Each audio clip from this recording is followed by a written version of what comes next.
Chapter 15. Imperious. Mrs. Potter, I'm sure you dash. I don't want to hear it from you, Albus, she cut in. I want to hear an explanation for my son.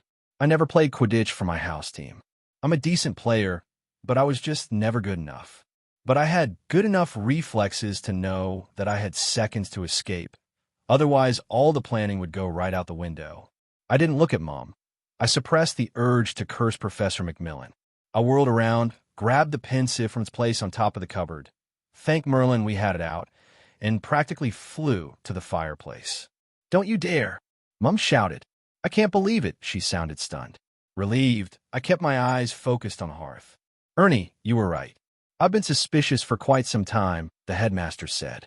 Stupefied, I threw myself to the right and rolled away from the jet of red light. A vase of flowers exploded, and I covered my head against the rain of glass. The portraits were cheering me on. I thought they were, at least. Don't hurt him, Mum said loudly. I grabbed a handful of flu powder just in time. No, Mum bellowed, sounding more enraged than I'd ever heard. I sidestepped to avoid another stunner from the headmaster.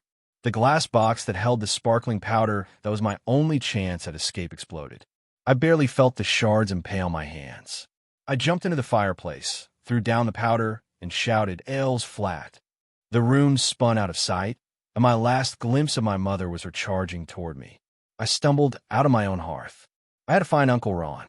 I had to get that memory. My heart thundered in my chest when I realized that I was leaving again tonight.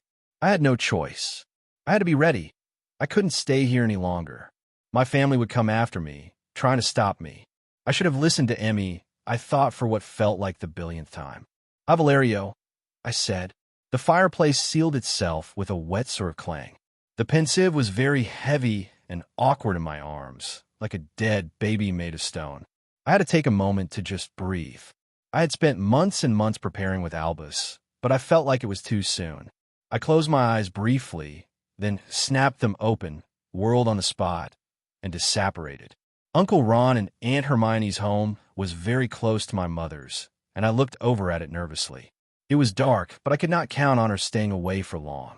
She'd eventually make her way here, if only to enlist their help in finding me. I pounded on the door. Uncle Ron! Uncle Ron! I shouted. I rocked back and forth. After what seemed like an interminable amount of time, Uncle Ron opened the door. He suddenly seemed very tall and loomed over me. Could I even do it? Hey, Al. He seemed slightly surprised to see me. I caught a faint whiff of alcohol on his breath. He must have been out at the Leaky Cauldron with Uncle Fred. I hoped he'd had a bit. It would make this easier. Where's Aunt Hermione? I asked. I walked past him and into the house. She's still at work, he said. He rolled his eyes. The woman can't seem to help herself. She's got a new law she's trying to work through, you know, and she's fretting over it. And Rose? Hugo, they aren't here, he said. He sounded slightly puzzled. Did you need to talk to me about something? Are you all right? I turned my back to him. I wished I could be certain that he would give me the memory. I'd planned to work it out of him after a few fire whiskeys.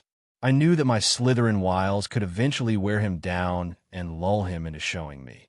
It would have been simple to bottle up the memory. But I didn't have time, and I only knew one way to get what I needed. Fast. Yeah, I said. I really am sorry about this. About what dash? Imperio, I whispered for the first time in my life. I was very lucky. I had caught him by surprise, and he had been drinking, and I was in his mind and controlling him before he could even think to fight it.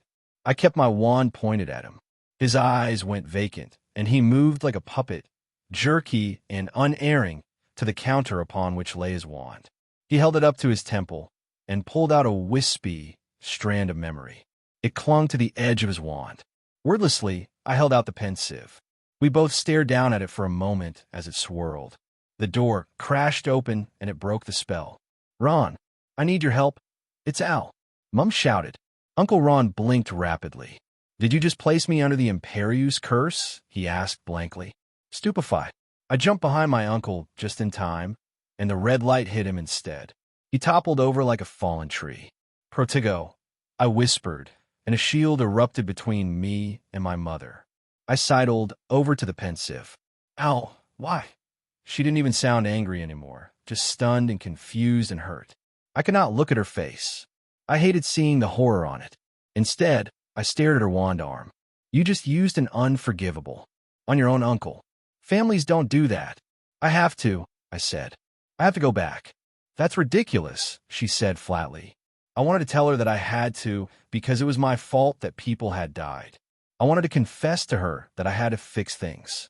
But I did not want to see the look on her face when I told her it was my fault that Voldemort found out about the time travel. The words stuck in my throat. Are you trying to save him? Is that it? She asked. That had been my first purpose. But it was impossible. The universe itself had given Dad only a short amount of time to live. Too short. Heart-pounding, I focused all my attention on a nonverbal spell that would switch the runes and allow me to jump into the memory. They switched silently. She didn't notice. I don't know what you're trying to do, but he wouldn't have wanted it, she said. How do you know? I asked belligerently. Maybe he would have wanted to stick around. Stay with us. He didn't dash. Your father understood what always and always means, Al, Mum said. Her wand was still trained on me. The shield was fading. It doesn't mean anything when people are dead. I shouted, suddenly enraged. That's exactly when it means the most, she bellowed. She made no sense. I brought my wand down and slashed open my hand once more. I didn't give her another chance to argue or to stun me. I dove. I wasn't ready. I didn't feel like we discussed every possible outcome. But time had run out. Irony. Relief mixed with fear as the world faded away. The laws of time travel. These are definitely set in stone. Literally, these laws can't be broken. The traveler may not create a reality in which the traveler no longer exists. This will cause pain unto death. The universe is not kidding about this one. The traveler may not change prophecy, and that which has been foretold by the ones with the far-seeing eyes. This will cause pain unto death. Prophecy can't even be diverted. Fate is basically the anus of a universe. The traveler may not challenge the cornerstones of fate upon which reality turns. This will cause pain unto death. Still have no clue what these are. I think it's probably safe to say that I try to break this law too. The guidelines of time travel. These can be broken, but it's probably best if they aren't. Don't get drunk. Just don't do it. It may not cause pain unto death. Even a hangover is not that bad compared to the spanking the universe gives you if you're naughty, but it's just not a smart idea. Don't try to get around the laws. The universe is smarter than you are.